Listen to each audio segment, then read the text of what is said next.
1960s London, and very different than it is nowadays. It was, back in that time, that the Krays ruled the roost on their manor. This was until they were caught and sentenced. This made way for new criminals. Most of the breed of new criminals were brought up in poverty but very hungry to make money, just like the Krays did. One of the men that took over from the Kray twins, so to speak, was a criminal by the name of Bobby Cummines. Bobby Cummines was a very slight and small fella and didn't really resemble an imposing criminal type figure who would control a bit of an empire later on in his life. Bobby left school at about age 15 and managed to get himself quite a promising job as a shipping clerk. Being quite an outspoken lad, Bobby managed to get himself into some trouble with the police. It wasn't anything that he'd done wrong, he just went out and remonstrated with the police when they were arresting someone. Young Bobby decided to tell the police that they weren't doing their job properly in arresting someone and they need to follow the act of the law correctly before they arrest someone. The police took umbrage to this and didn't like it. It was alleged by Bobby that the police then came back and arrested him and then placed an implement on the floor that would incriminate him. He then went to court and then pleaded guilty to the actual offence, even though it was alleged by Bobby that he never even committed the actual crime.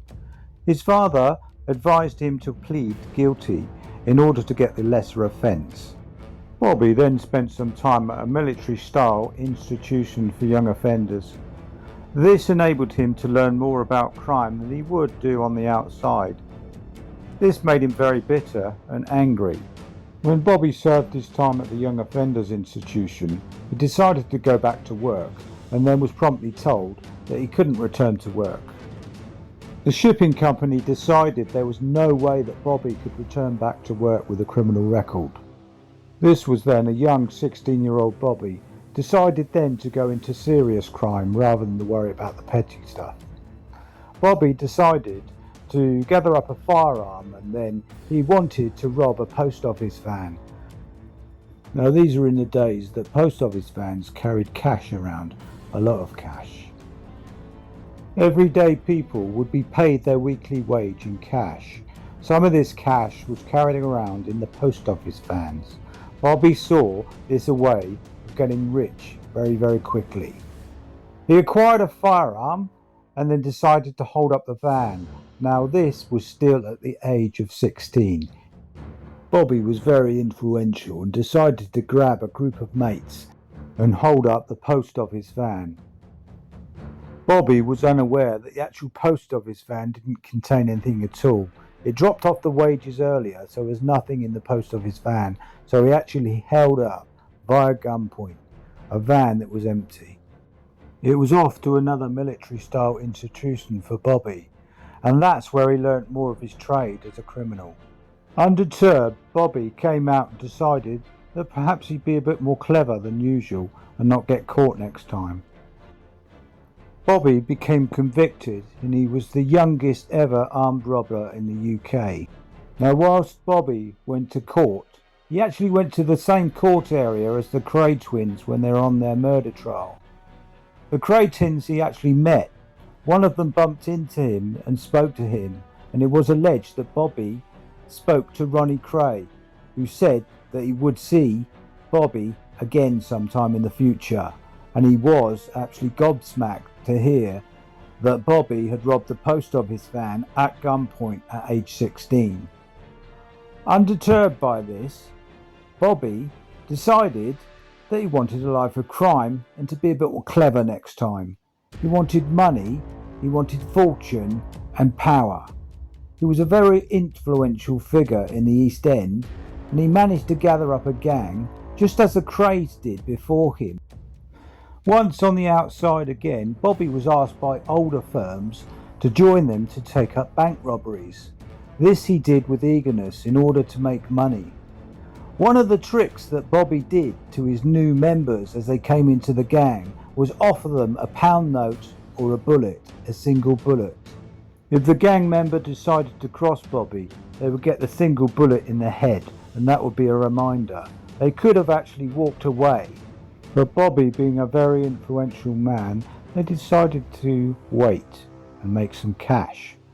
Bobby was very business minded, and Bobby could have actually made an awful lot of money as a businessman on the outside. There are a lot of quite comical moments in Bobby's book, and also he mentions the time when he met a group of triads trying to take over his area. They were on his manor, so he decided to meet them full on and brought out his shotgun, his pet shotgun that he named Kennedy after Kennedy assassination. It was a sawn-off shotgun. Bobby was born on November the 23rd, the same day that Kennedy was shot. The triads brought out a hatchet or an axe. Bobby just simply produced the shotgun and said, "There we go, you come back here and I'll blow your head off." There are many stories about Bobby, and Bobby decided then to go full on into bank robbery. So from Bobby's point of view, they were quite successful. In one of the bank robberies, there was something that happened that really shook everybody, including Bobby himself. One of the bank staff actually died because one of the gags that was placed around his mouth, he actually choked on and died. This has lived with Bobby, and he has to learn to live with this and try to make some amends in some ways. Bobby committed an awful lot of crime in that period and reigned the roost of the criminal underworld in the East End until the police presence. The police were getting more sophisticated.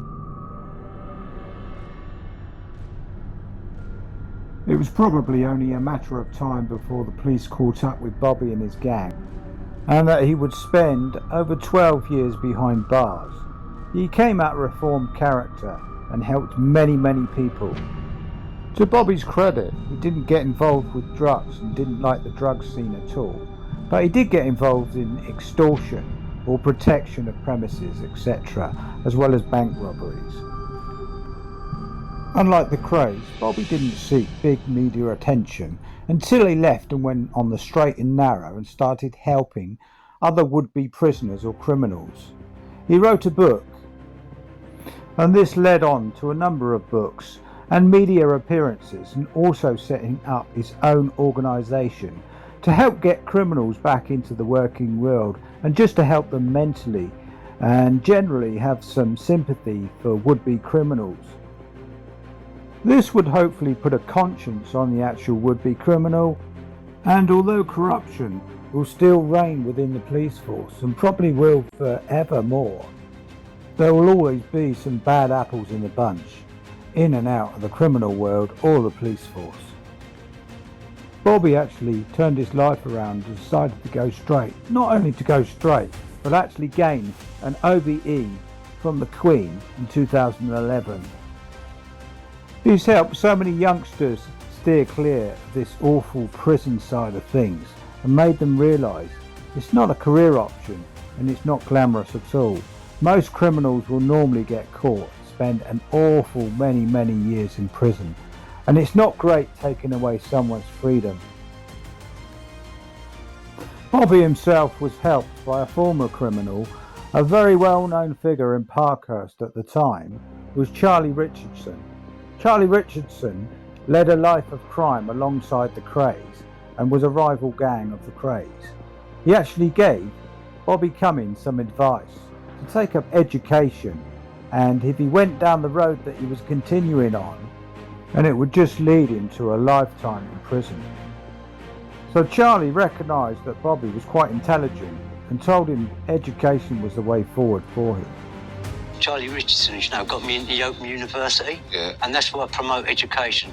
Bobby turned his life around and even married the prison librarian, which really got him on the straight and narrow. All in all, Bobby's now a great figure and an actual role model.